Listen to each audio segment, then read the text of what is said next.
I will do it. In this class, I forgot to record. Today, we'll continue with the detection of insect infestation. Yesterday, we studied about detection of insect infestation. We studied about physical examination, organoleptic evaluation, and then what are the methods to detect hidden infestation, where we studied about staining method, headring method, carbon dioxide method, then incubation method, several flotation methods, cracking and flotation methods, then based on specific gravity. All those things we have studied. We will continue with it. I have in Moodle, if you see, you can read two articles I have uploaded regarding uh, the detection of insect infestation. That is two review articles. That will be. I have taken all the relevance points from it. Uh, One or two recent advances are also there, but I'm not sure whether it has any practical relevance in the field of storage entomologists. So because of that, I have not included in this presentation. But otherwise, I have included almost all the recent developments in detection of insect infestation. So continuing, I will share my presentation.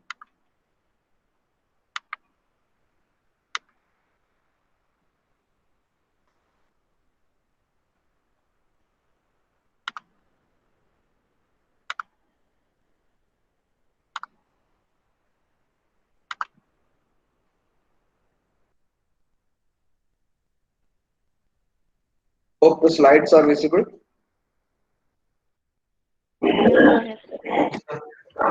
Okay, fine. So continuing with the next method, that is X-ray method. X-ray method is almost similar to what the kind of X-rays we take it in hospitals.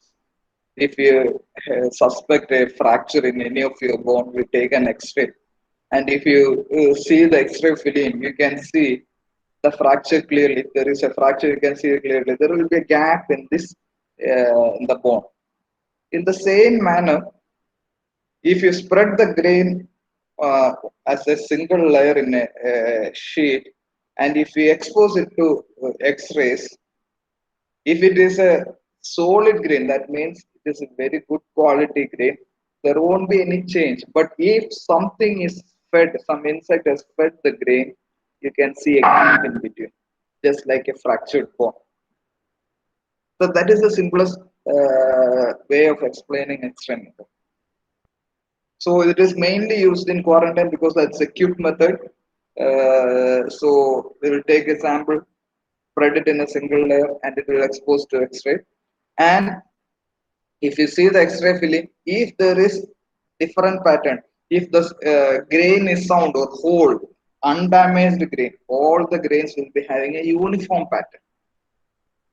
But if some insects are fed inside the grain, the pattern will be different. That from that we can understand that there is a insect infestation. So that is X-ray method. Coming to the next method, that is transparency test. Here we are discussing about the methods for detecting internal feeders when insects are present inside the grain. So in transparency test, what we will usually do is we make the grains transparent so that we can observe inside the grain easily. So different treatments have been taken up to make the grains transparent so that we can easily observe the grains. If something is inside the grain, we can easily see it. So usually alkali treatment or glycerin treatment is taken up to make the grains transparent. And once the grains are transparent, we can observe them under magnifying glass for insect infestation. For making the grains transparent, one way is to boil the grains in 10% NaOH. That is alkali treatment. Boil the grains in 10% NaOH, wash the grains in tap water, and examine the grains. If there is any insect infestation, since the grains will get transparent by boiling in 10% NaOH, you can easily detect the presence of any insect. Then another method to make the grain transparent is to soak the grain in glycerin for 30 minutes and then examine. So again, that is a strategy to make the grains transparent, soaking the grains in glycerin for 30 minutes. Another solution that we can prepare is lactophenol solution, wherein we take 20 gram lactophenol in 20 ml lukewarm water. You will add 20 ml lactic acid and 10 ml glycerin to it. So this will also make the grains transparent. 20 gram lactophenol in 20 ml lukewarm water plus 20 ml lactic acid and 10 ml glycerin. This solution, if you soak the grains in this solution, then the grains will become transparent. So that is with respect to transparent, either you can use alkali or glycerin to make the grains transparent. That's what you should understand from this kind of test. Then coming to acoustic method, have you ever heard about any acoustic method to detect insect infestation?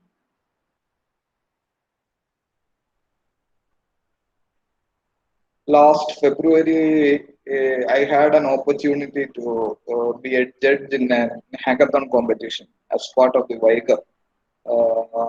So several persons came up with some acoustic devices to a major pest in Kerala, one of the crop. Have you read anything? Newspapers and all, several persons are claiming they can detect that infestation of that particular pest. In coconut, red palm weevil is a major issue. Red palm weevil, it is very difficult to detect red palm weevil at an early stage. But infestation of red palm weevil, when there is an infestation of red palm weevil in coconut palm, we can clearly hear the sound of the feeding of the insect if we keep our ears close to the trunk of the palm. Actually, it was taught to me by a farmer. Once I visited a farmer's field, he had a lot of young plantation and it was severely affected by red palm weevil. So he told that, sir, if you keep your ears on the trunk, you can hear the voice of the insect feeding inside the trunk. He kept my ears on the trunk and I could hear it easily. You can easily hear it. So nowadays startups are one or two farmers have developed a few devices, but it's not that popular. Just like a stethoscope, if you keep that device in the on the trunk, if there is any sound produced by feeding of the red palm weevil, it can easily be detected. In a similar manner, several works are going on with respect to acoustic devices to detect sounds produced by insects in storage. So, if the device detects the sound, then it indicates that there is an insect presence in the grain. But one major disadvantage is that, and with the case of in the case of insects, eggs and pupae do not produce any sound, only larvae or grubs or adults. And another thing with respect to storage pest is that there are several storage pests where the adults do not feed at all. A typical example I will cite is Calosobruchus, bruchids. Bruchid adults are non-feeding. Only the grubs feed the grain.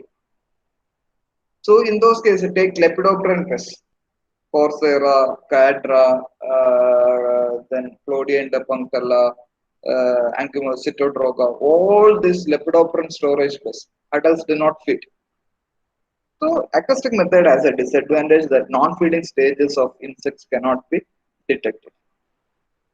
Now, there are methods to detect temperature and moisture, and this monitoring of this temperature and moisture continuously will help to detect the insect infestation in a grain or not. In the next class, I will just after this I will finish it within 5 or 10 minutes. This detection part. Then I will move on to the next part, how the temperature, moisture, and all affect grain quality. We'll discuss a bit more on that. There are a few concepts in that. In that, I will explain how temperature increases once there is an insect infestation, how moisture increases when there is an insect infestation. Just understand that whenever there is an insect infestation, temperature and moisture inside the grain will increase. So if you have a sensor, it is pretty easy now. It is pretty easy. Sensors are available over the counter for most of the electronic shop. I was discussing about the hackathon, and there are at least I had evaluated somewhere around 6 or 9 groups of students, farmers, and all. So in those, even in my group, there were at least 3 or 4 groups working on sensors to detect soil temperature, soil moisture, etc. So detection of temperature and moisture, the sensors are very common now. So if you have a grain lot, keep the sensors inside the grain lot, a temperature and moisture sensor inside the grain lot. And if you have a mobile phone in your hand, you can monitor the temperature and moisture continuously, real time you can monitor. So if there is a rise in temperature, if there is a rise in moisture, yes, then the indication of insect infestation.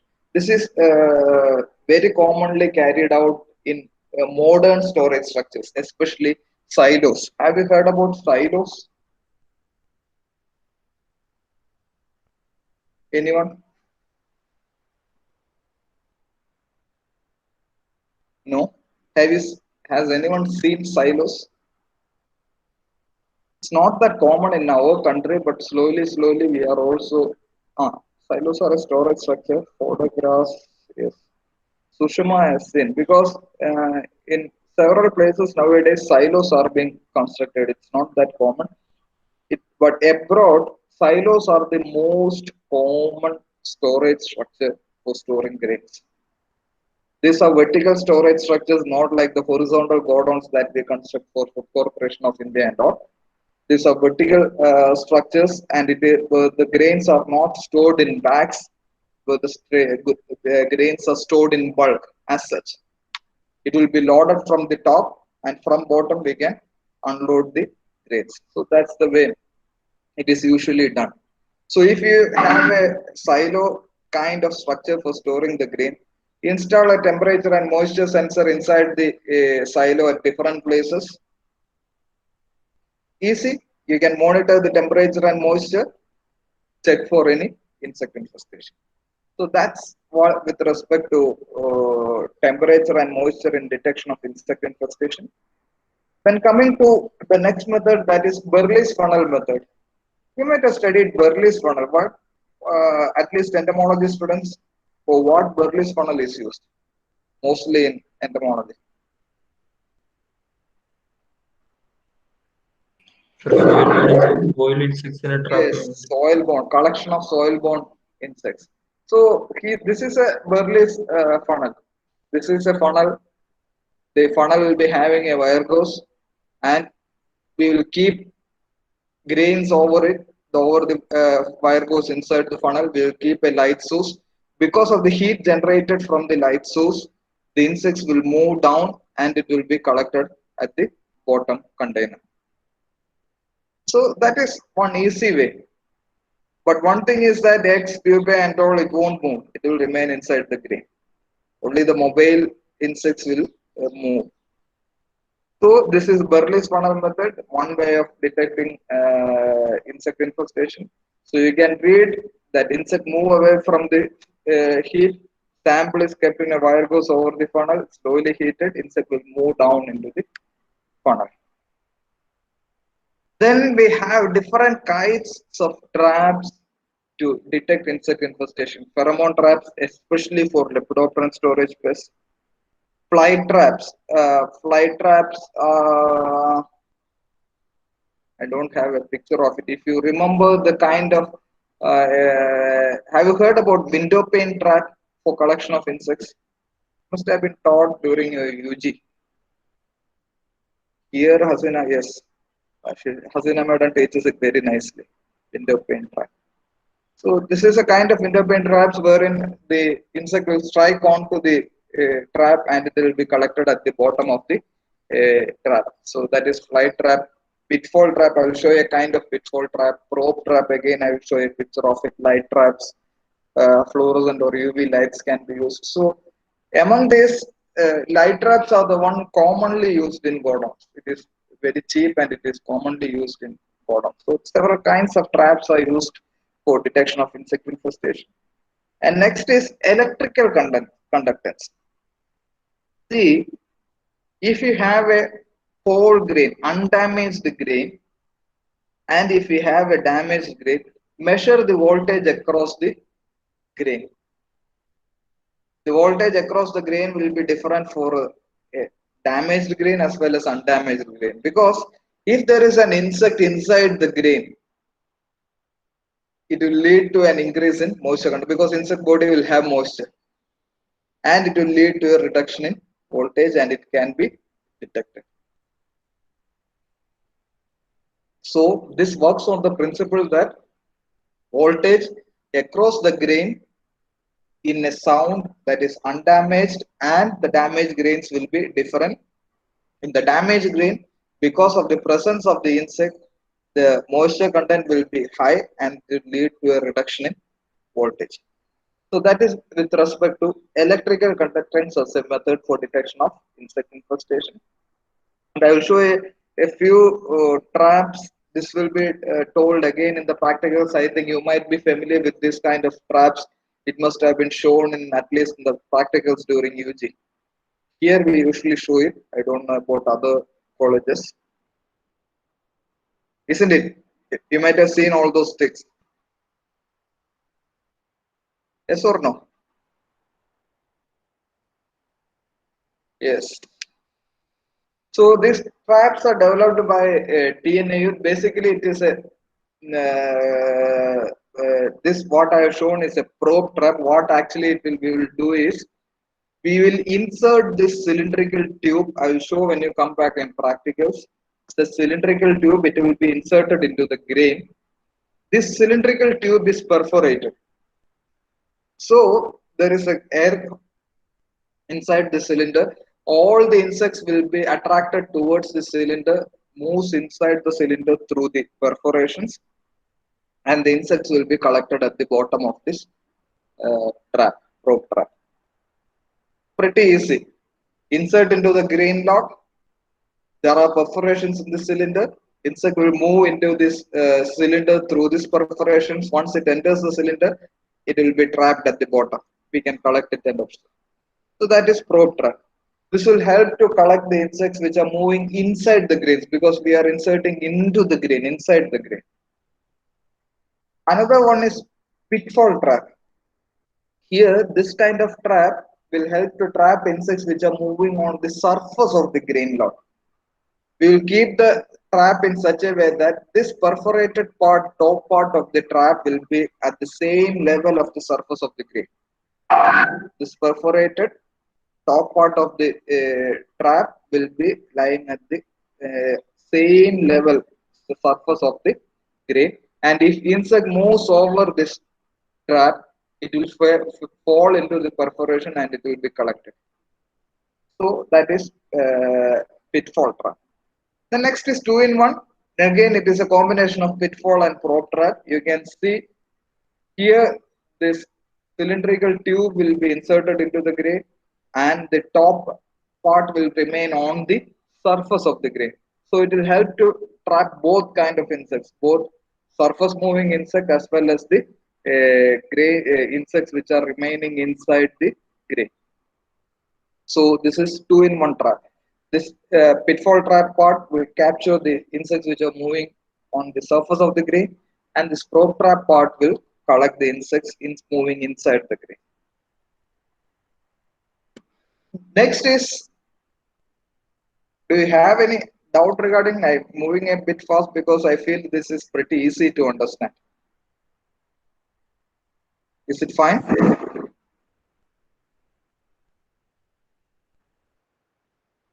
Yes or no? Yes, okay. Okay. Then it is near infrared reflectance spectroscopy. Whatever I am discussing in this slide, these are advanced methods.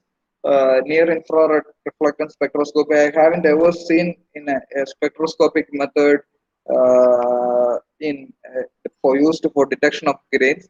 The basic principle is that if we release near infrared waves and if it is if it strikes on the grains, it will get reflected, but the reflectance varies between infested and uninfested grains, and even with the stages of grain infesting the grains. So keep the grains in a machine having the facility for near infrared rays. So measure the reflectance from the grain. If there is an insect infestation, yes, the reflectance will be different from a uninfested grain. So that is near infrared reflectance spectroscopy. This is the latest advancement. I haven't seen any machine using it. And now the next part, machine vision, is gaining more and more important. That is computerized image analysis. I don't know how it has progressed in a commercial scale, but there is a lot of literature on machine vision to detect insect infestation in grains. That means if you have a single layer of grain, take the image of that grains, and the computer will process the image, and from that image computer can detect whether the grains are infested or not. But if this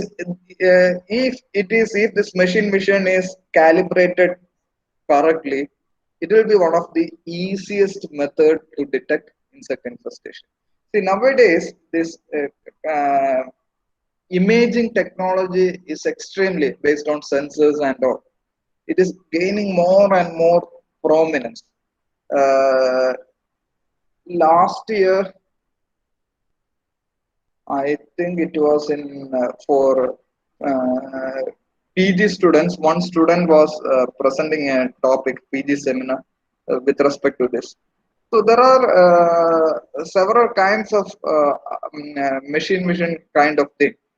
So there is a kind of sprayer developed by a company wherein the sprayer moves over the crop. The machine captures the picture of the crop, and if it detects any weed inside the crop, the machine detects, and the weedicide will be sprayed exactly on that weed, not on the crop. That means if you have to spray a weedicide nowadays, the usual practice is the entire plot will be sprayed, whether the plot is having weed or not. But this system, what it do is, it will move over the crop, it will detect any weed presence, and if weed is present there, it will direct the spray onto the weed itself. So that is targeted application of pesticide. And a few days back, 1 or 2 days back, I was watching a video wherein again a machine was moving over the crop, and it detects the presence of weed, and the machine itself does the weeding. It's not spraying the pesticide, it detects it carries out weeding. So it is pretty easy because imaging technologies are gaining more and more popular. Uh, our head Manisar student Rahul is working with some. He has to, for his PG work, he has to measure leaf area. So usually we used to measure leaf area with leaf area meters, and leaf area meters are extremely costly. So I was in the committee of an agriculture engineering student from Tavanur, and he also had to measure leaf area. So what he did during his PhD program was that he downloaded several apps from Play Store. He checked that all these apps helps to measure leaf area. Again, an imaging technology. just hold the mobile over the crop, the take a picture of it, the app will give you the leaf area. So Rahul, what I told Rahul was to download such apps, take a known area of leaf and measure the leaf area for all. Which app gives the best results, take it. So imaging technology is advancing at a fast pace.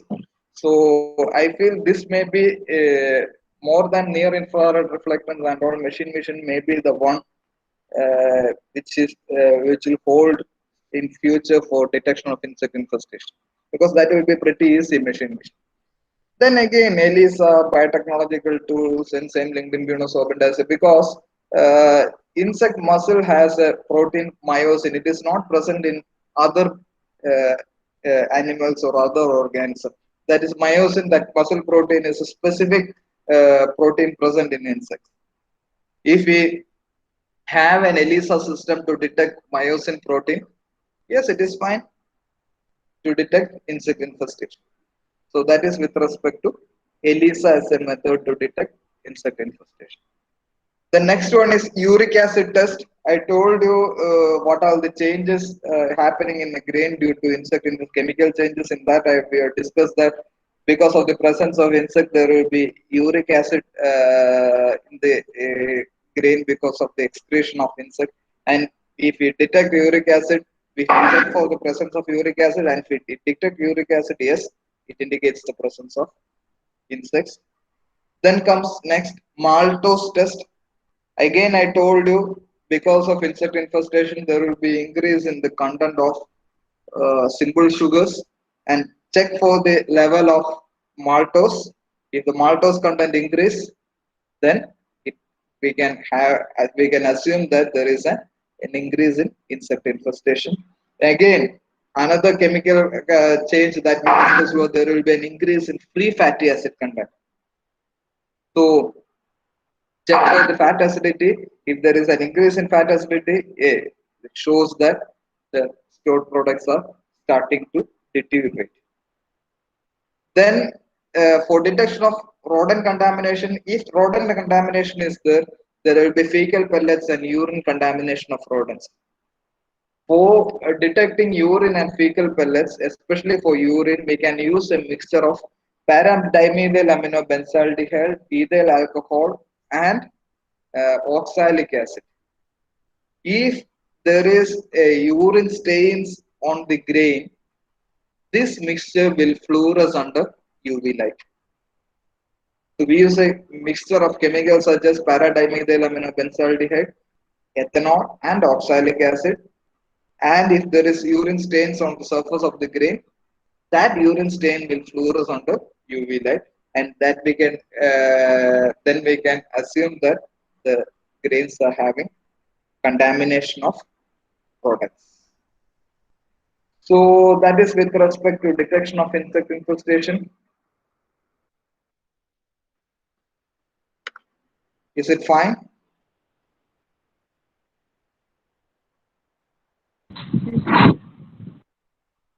Okay. For 10-15 minutes, we'll take a very small class. Again, we'll whatever we are talking in the next class is already taught to you. A major part of it is taught to you. There are certain topics which I want to deal it in detail. We have discussed about factors affecting insect infestation in storage. What are the factors affecting insect infestation in storage? Do you remember it?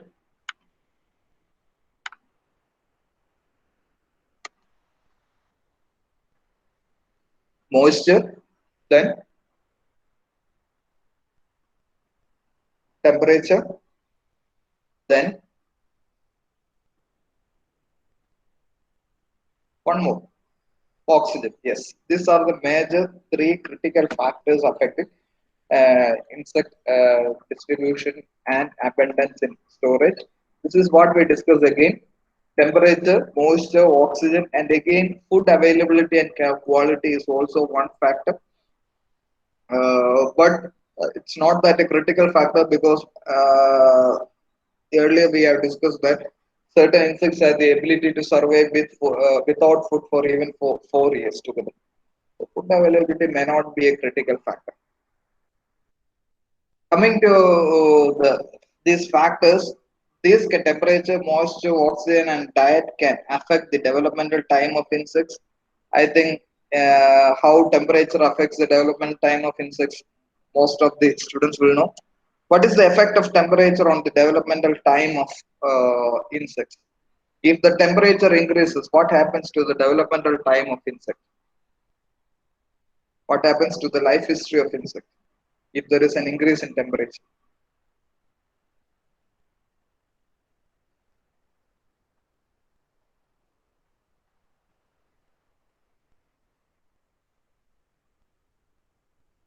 No, no answer. Entomology increase up to a yes, Ashish is correct. Reduces the duration of the life cycle of insects. See, when there is an increase in temperature, the insect completes its life cycle quickly. I will show the data with respect to that. That means, say, at 30 degrees Celsius, if the insect is completing its life cycle from egg to adult, it is taking 30 days at 30 degrees Celsius. And if the temperature increases to 35 degrees Celsius, it will complete its life cycle in say 25 days. So that is one critical factor of temperature.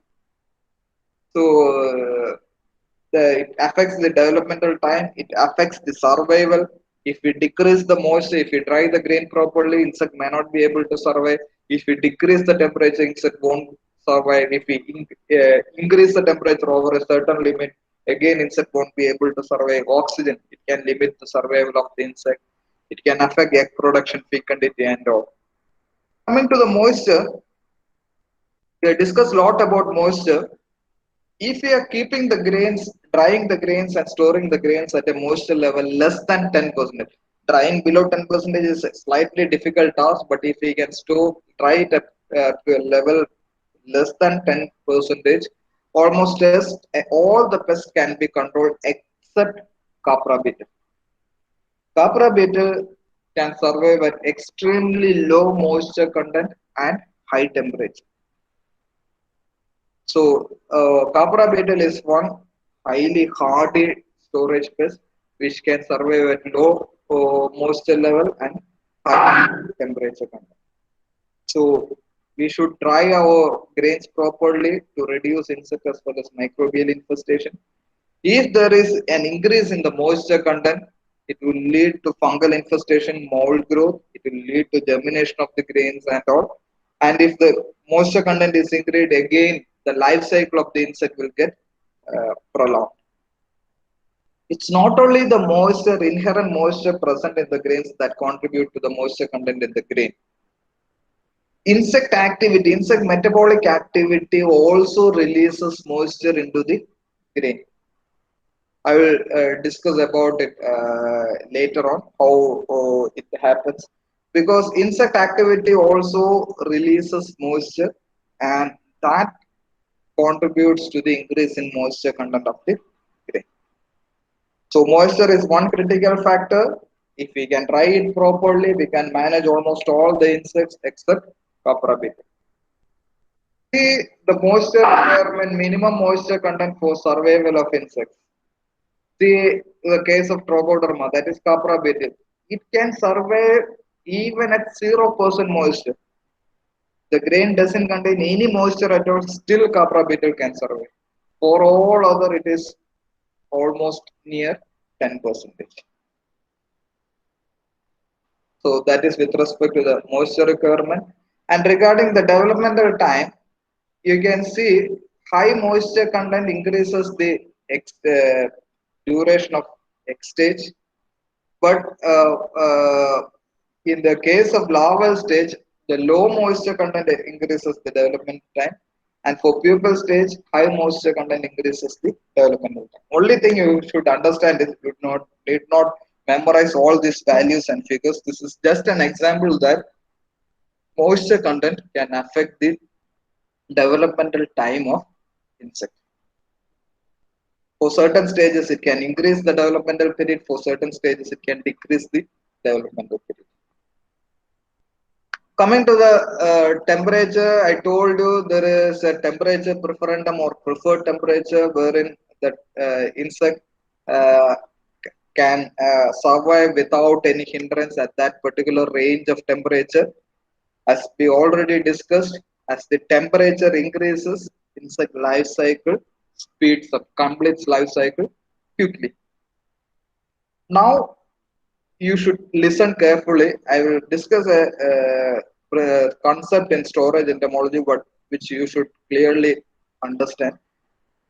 Just imagine a heap of about 10 tons of grain. You are heaping about 10 tons of grain, and whether the temperature will be uniform at the top of the grain, middle of the grain, and bottom of the grain. What do you think? You are heaping about 1 ton or 10 tons of grain at a place.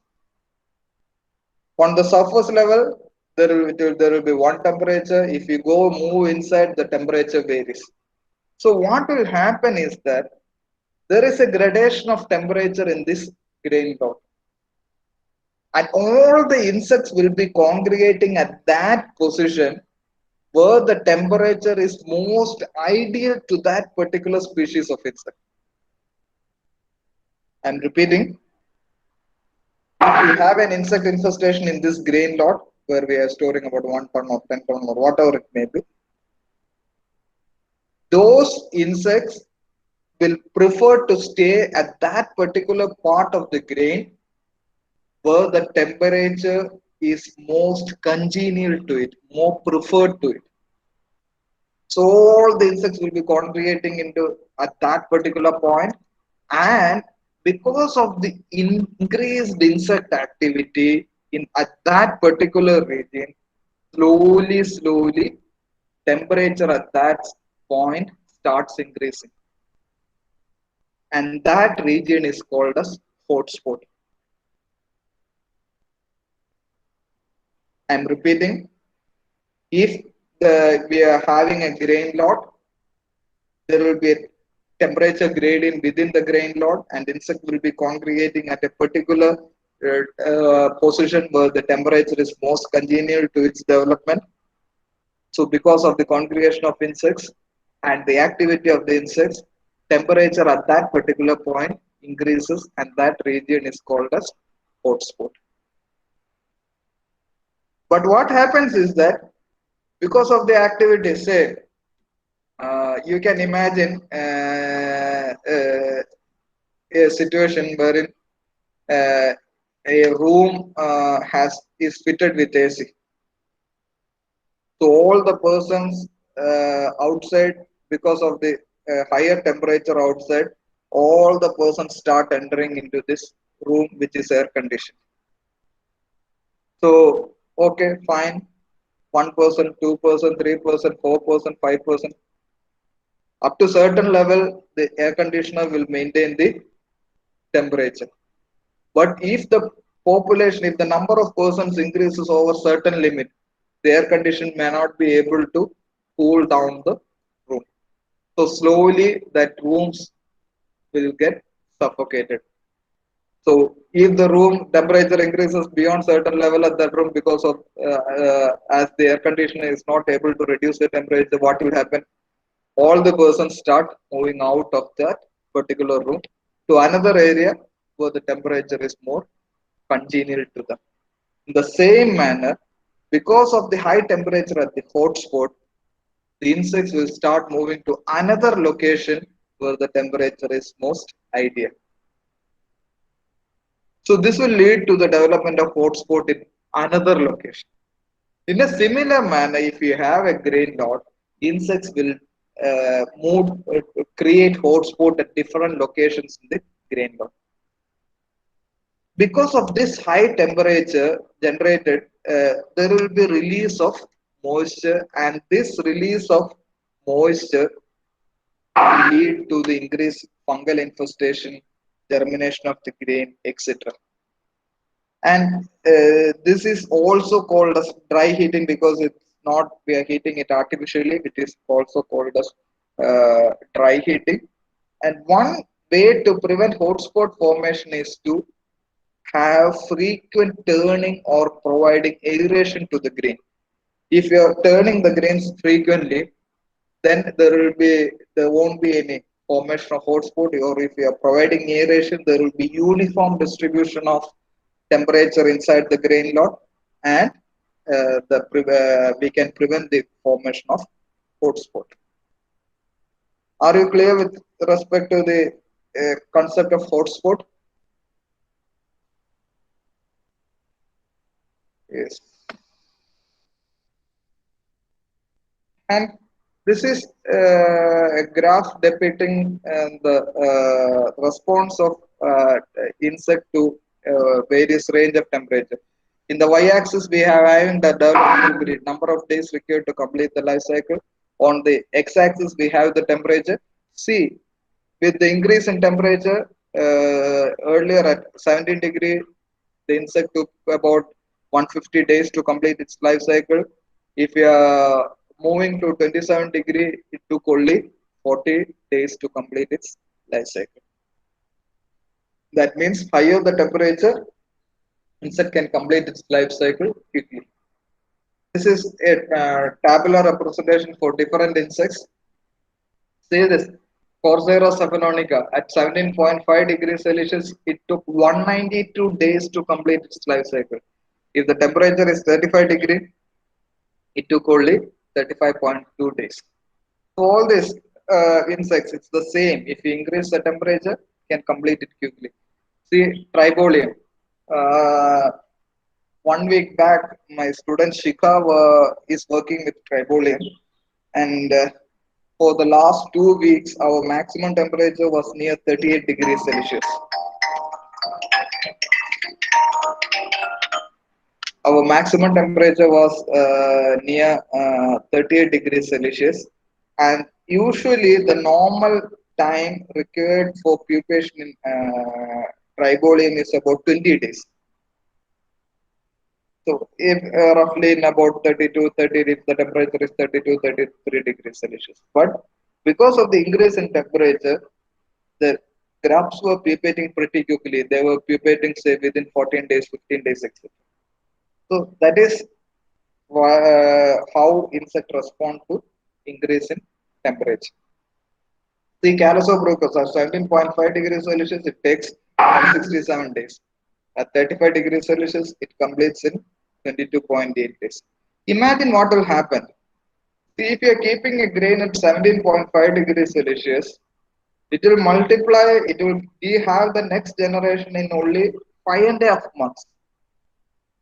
But if the temperature is 35 degrees Celsius, it doesn't need a month, doesn't need 30 days to complete its life cycle. Completion of one cycle life cycle means a single female will lay another 100, 200 or 300 eggs. So that means within 5 days, 5 months, 5.5 months at 17.5 degrees Celsius, it may lead to the production of hardly 100 or 200 eggs. But at 35 degrees Celsius, every 22 days, we will have 100 or 200 eggs. It will lead to exponential multiplication of eggs. So that is the influence of developmental temperature on development time. And this is hotspot formation. I told how moisture content in the grain. I will explain. See, because of this increase in temperature in the hotspot, all the high temperature leads to evaporation of water content. Whatever the water content is there, either in the grain or insect body, it will be released, and this moisture start moving up. But as it reaches the top surface of the grain, there the temperature will be low, and this moisture will condense at the top layer of the grain, and at the top layer of the grain there will be higher level of moisture and will lead to mold growth and lead to sprouting. See what happens, I will repeat. When there is a hot spot, the high temperature leads to the generation of evaporation of water content, and that evaporated water content will move up at the top layer.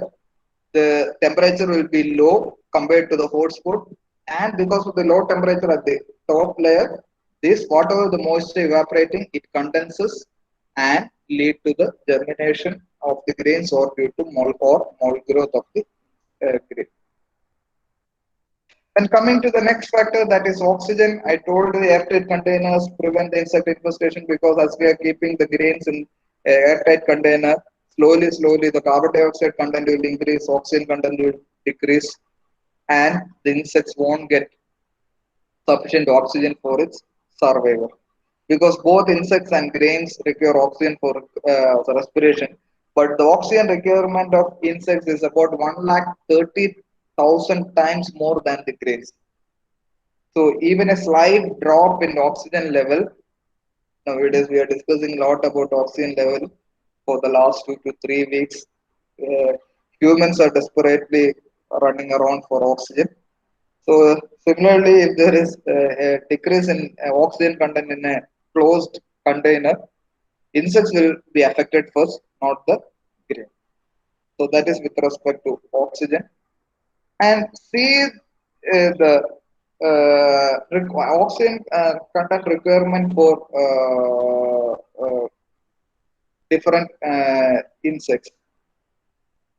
Take the case of Trogoderma, leave Tribolium, take the case of Trogoderma. Trogoderma X can survive only if the oxygen content in the atmosphere is 16.77.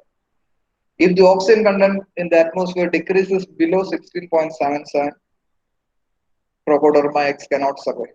But larvae, it can survive even if the oxygen content goes below 1.082%. So even at very low oxygen content, larvae of Trogoderma can survive, but X won't survive.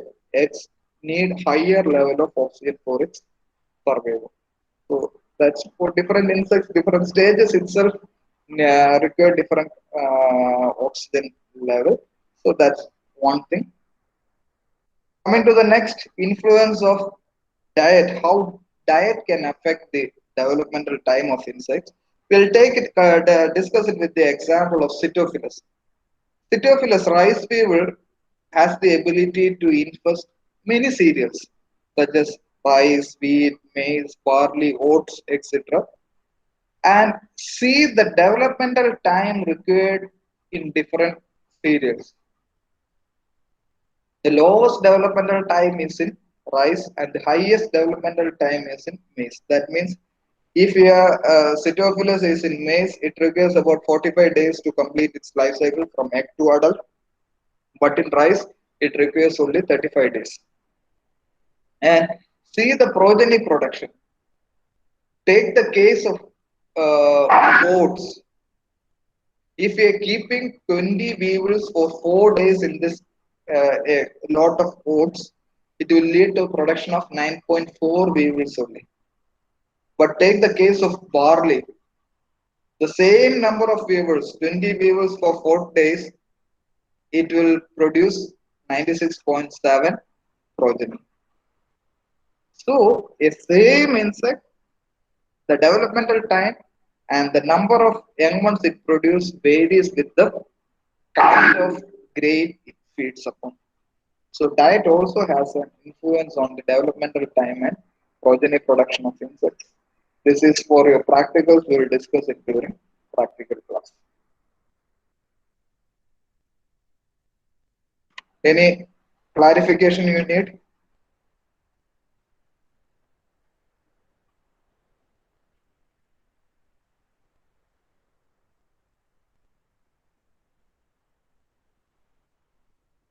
Okay, hope you are following this. Uh, this is the fourth class.